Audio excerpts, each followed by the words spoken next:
आता इक्विटी हा जो ॲसेट क्लास आहे, याचसोबत दुसरा ॲसेट क्लास आहे तो म्हणजे कमॉडिटी. कमॉडिटी म्हणजे काय, सिल्व्हर असेल, गोल्ड असेल किंवा सोयाबीनसुद्धा असू शकतं, नॅचरल गॅस असेल. अशा कमॉडिटीमध्ये खूप वेगवेगळे ॲसेट क्लासेस आहेत जे आपण एक्सप्लोअर करू शकतो, ज्यामध्ये आपण गुंतवणूक करू शकतो. पण लेट्स बी प्रॅक्टिकल, जे आपण खरोखर ज्यामध्ये गुंतवणूक करण्यामध्ये आपण इंटरेस्टेड असतो असेच ॲसेट क्लास आपण बघूया किंवा ॲसेट क्लासचे सब क्लॉजेस आपण बघूया. तर महत्त्वाचे दोन आहेत गोल्ड आणि सिल्वर, ज्यामध्ये युजली आपण इन्व्हेस्टमेंट करत असतो. तर जेव्हा आपण सोन्यामध्ये गुंतवणूक करायची असं म्हणतो, तेव्हा एक लक्षात घ्या की ornamental gold is a different thing आणि gold as a commodity is completely different thing. त्यामुळे जेव्हा आपण ऑर्नामेंटल गोल्ड खरेदी करतो, म्हणजेच काय, सोन्याचे दागिने खरेदी करतो, तेव्हा त्याला इन्व्हेस्टमेंट असं म्हणलं जात नाही. याचं महत्त्वाचं कारण काय आहे की जेव्हा आपण सोनं खरेदी करतो, सोन्याचे दागिने खरेदी करतो, त्यावेळेला त्यामध्ये सोन्याची जी किंमत आहे ती, जर आपण 1 लाखाचा दागिना खरेदी केला तर सोन्याची किंमत कदाचित 65-70 हजार रुपये असेल. बाकीचे जे ॲडिशनल चार्जेस आहेत ते त्यांचे मेकिंग चार्जेस असतील, त्यांचे जे हँडलिंग चार्जेस आहेत ते असतील. त्यामुळे ती खऱ्या दृष्टीनं गुंतवणूक होत नाही, तर ती एक पद्धतीची चैनीची गोष्ट होते.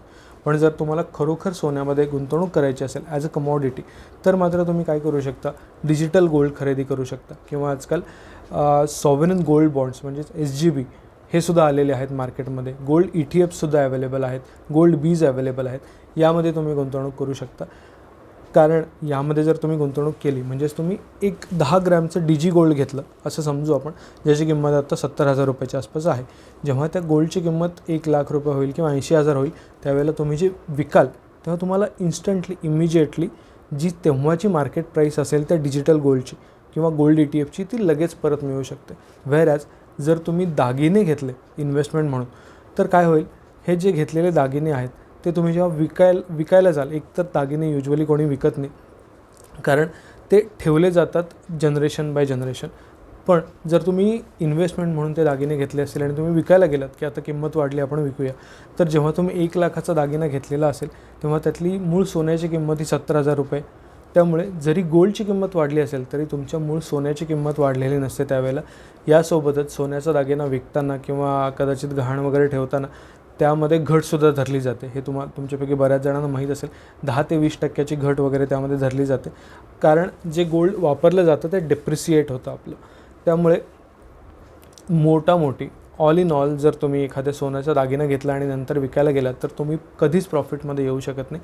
तुम्ही लॉसमध्येच राहणार, इरिस्पेक्टिव्ह ऑफ द फॅक्ट की सोन्याची किंमत कितीही वाढलेली असेल तरी.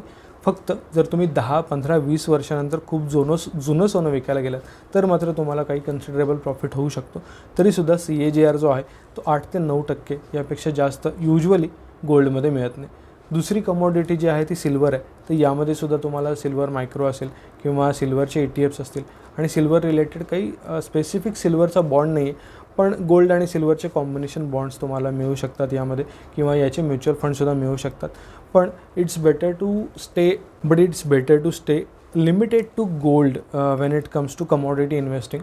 आणि जर तुम्हाला कमॉडिटी इन्व्हेस्टिंग फारच म्हणजे करायचंच आहे तरच हे ॲडवायजेबल आहे, जर तुमचा हट्टच असेल तर. अदरवाईज जे इतर म्युच्युअल फंड्स आहेत, इंडेक्स म्युच्युअल फंड असेल, डेट म्युच्युअल फंड किंवा इक्विटी म्युच्युअल फंड, यामध्ये तुम्हाला या ॲसेट क्लासपेक्षा खूप एक्स्ट्राऑर्डिनरी चांगले रिटर्न्स मिळतात. त्यामुळे कमॉडिटी इन्व्हेस्टिंगपासून तुम्ही लांब राहणं हे मला तरी बेटर वाटतं. जे ऑर्नामेंटल गरज आहे, जी चैनीची गरज आहे, त्यासाठी तुम्ही सोनं नक्कीच खरेदी करू शकता. आणि जर तशा पद्धतीची खरेदी करणार असाल तर मग सोन्याच्या रेटचा किंवा त्या सध्या काय भाव चालला आहे याचा काय फारसा विचार करायची मग त्या केसमध्ये गरज नाही, कारण तो खर्च आपण हाऊस म्हणून करतो आहे, ती आपली इन्व्हेस्टमेंट होत नाही. दुसरं महत्त्वाचं म्हणजे इक्विटी आणि कमॉडिटी या दोन्ही ॲसेट क्लासेसमध्ये खूप हाय लिक्विडिटी असते. हाय लिक्विडिटी म्हणजेच काय, जेव्हा आपल्याला वाटेल हे विकावंसं तेव्हा आपण ते विकून इमिजिएटली त्याच्या बदल्यात पैसे मिळवू शकतो. जेव्हा आपण याचे रिटर्न्स बघतो तेव्हा ऑल इन ऑल गोल्डवरती जो CAGR आहे तो 9 ते 10% किंवा मॅक्सिमम 11%च्या आसपास मला जो माहिती आहे तो आहे. आणि सिल्वरचा CAGR मात्र खूपच कमी आहे, 5 ते 6%चा आहे गेल्या 15 ते 20 वर्षामधला. त्यामुळं जर आपण इतर ॲसेट क्लासेससोबत याला कम्पेअर केलं तर FDपेक्षा याचे रिटर्न्स नक्कीच चांगले आहेत. पण इतर म्युच्युअल फंड्स आणि इतर ॲसेट क्लासेसपेक्षा मात्र याचे रिटर्न्स बऱ्यापैकी कन्सिडरेबली लो आहेत. त्यामुळे तुमच्याकडे इतर ऑप्शन नक्कीच अवेलेबल आहेत instead of investing in commodity.